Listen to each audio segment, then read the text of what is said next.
La negación no es frialdad, es la forma que tiene nuestra mente de proteger al corazón. Necesitaba preguntarte algo pequeño. Saqué el celular por reflejo, busqué tu nombre y me quedé congelada. La gente espera que estés triste, que llores, que extrañes, pero no que estés brava. Y yo sí que estaba brava, mami. Y por eso después empecé a negociar en mi mente cómo hubiéramos podido hacer para que vivieras más tiempo. Y si yo no me hubiera ido de Colombia, era despertarme sin ganas, era sentir que la vida seguía, pero yo no. Donde ya no estás peleando con la realidad, pero tampoco sabes vivir con ella.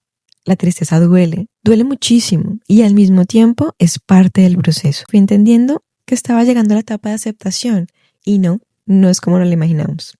Aprendimos a no hablar de lo que duele, pero llega un momento en el que el silencio nos rompe, porque a veces no solo lo que pasó, también pesa lo que no pudimos decir. Bienvenidos a Lo que no pude decirte. Querida mamá, ya han pasado 3 años y quiero contarte todo lo que no pude decirte. Cuando te fuiste, yo pensaba que estaba bien. No lloraba todo el tiempo, no me derrumbé de inmediato. De hecho, muchas personas me decían, te veo muy fuerte, te veo bien. Y yo también me lo creí. Seguí con mi vida, trabajando en la rutina. Todo parecía normal, pero no lo era, mami. Hoy entiendo que estaba en la etapa de la negación.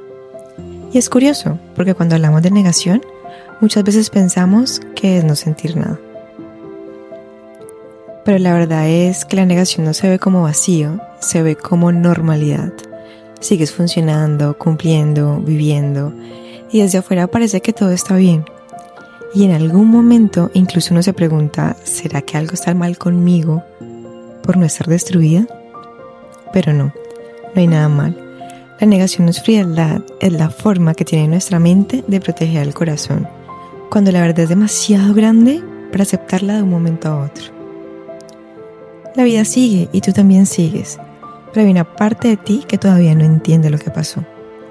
Eso me pasó a mí, mami. Yo seguía haciendo todo hasta que un día pasó algo muy simple. Necesitaba preguntarte algo pequeño. Saqué el celular por reflejo, busqué tu nombre y me quedé congelada. Porque no podía llamarte y en ese momento algo dentro de mí hizo clic.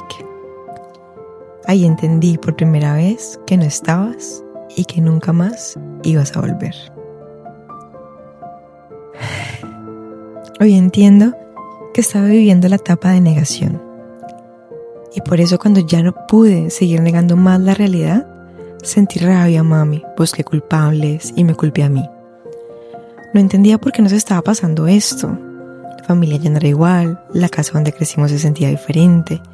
Nunca más volví a sentir que alguien se preocupara tanto como tú lo hacías. Ya nadie me preguntaba, hija, ¿ya llegaste? ¿Ya comiste? ¿Estás bien? A nadie le importaba, y hoy lo entiendo. Todo el mundo estaba haciendo su vida. Y ahí entendí algo que en su momento no veía. Estaba viviendo la etapa del enojo. Una etapa de la que casi nadie habla, porque cuando alguien muere, la gente espera que estés triste, que llores, que extrañes, pero no que estés brava. Y yo sí que estaba brava, mami, con la vida, con Dios, con el cáncer, con todo. Porque para mí no era justo que te fueras tan pronto, no era justo que nos faltaran tantas cosas por vivir, no era justo que el mundo siguiera como si nada, mientras el mío se estaba cayendo. Y a veces incluso me sentía mal por sentir esa rabia, como si estuviera mal enojarme, como si el dolor tuviera una forma correcta de vivirse. Pero no, hoy entiendo que el enojo también es parte del duelo, es la forma en la que el corazón protesta cuando pierde algo que no quería perder. Es esa energía que aparece cuando la realidad no coincide con lo que esperabas. Y aunque incomoda, y aunque a veces asusta, aunque no sepamos qué hacer con ella, también necesita ser sentida. Porque debajo de esa rabia había amor, muchísimo amor. Y por eso después empecé a negociar en mi mente cómo hubiéramos podido hacer para que vivieras más tiempo. Y si yo no me hubiera ido de Colombia, y si no te hubieran hecho esa última cirugía, como no sabía vivir sin ti, imaginaba 1000 escenarios donde tú estuvieras vivo, intentando encontrar una forma de cambiar lo que ya había pasado, como si al encontrar una respuesta pudiera traerte de vuelta. Hoy entiendo que esa también es una etapa del duelo, la negociación. Esa etapa en la que la mente busca explicaciones, escenarios alternativos, y si hubiera hecho esto diferente, y si hubiéramos cogido otro camino. Me quedé mucho tiempo en esos easy, como si eso pudiera cambiar el desenlace. Pero la negociación, no es lógica, es emocional. Es el intento desesperado del corazón por no soltar, por cambiar una realidad que ya no se puede cambiar y duele, porque en cada easy también hay esperanza, una esperanza que sabes que no es real, pero igual la sientes. Hasta que poco a poco vas entendiendo que no había una respuesta distinta, que no había una forma de hacerlo mejor, que no había un camino en el que tú te quedaras. Y que soltar esas preguntas también hace parte del proceso de amar y despedirse.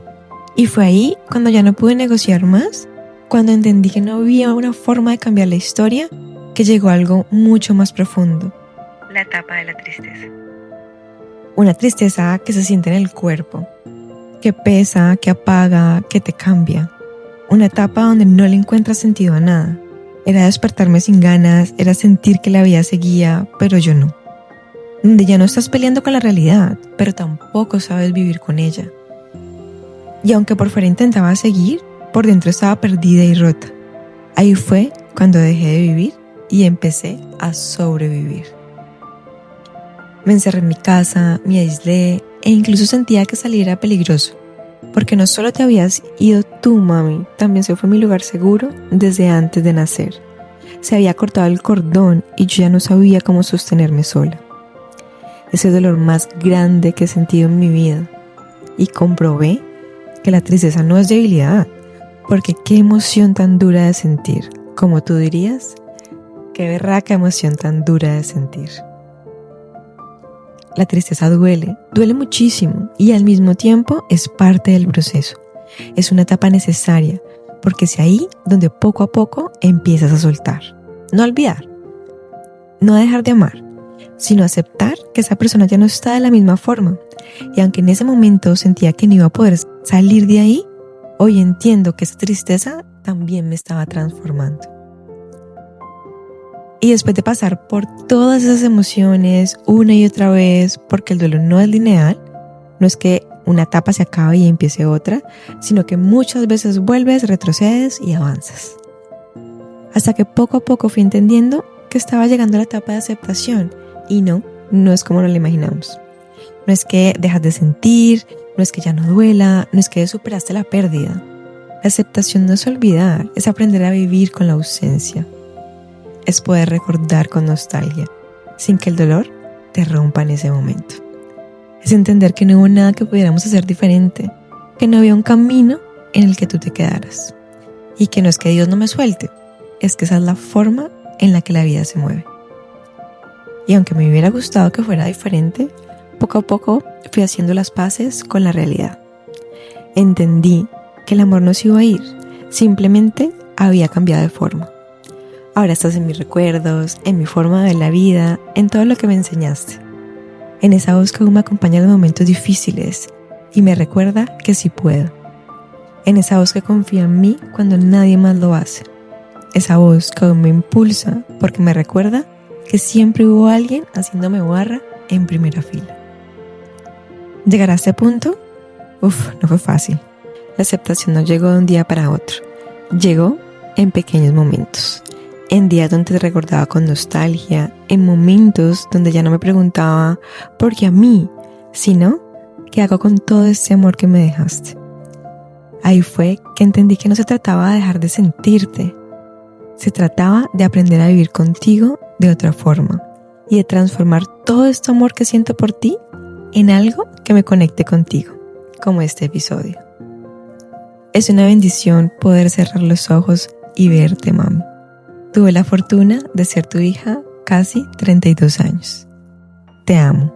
Sigo aprendiendo a vivir sin ti, pero también gracias a ti. Gracias por permitirte sentirte hoy. Recuerda, lo que se nombra empieza a sanar. Nos vemos en la próxima carta de Lo que no pude decirte.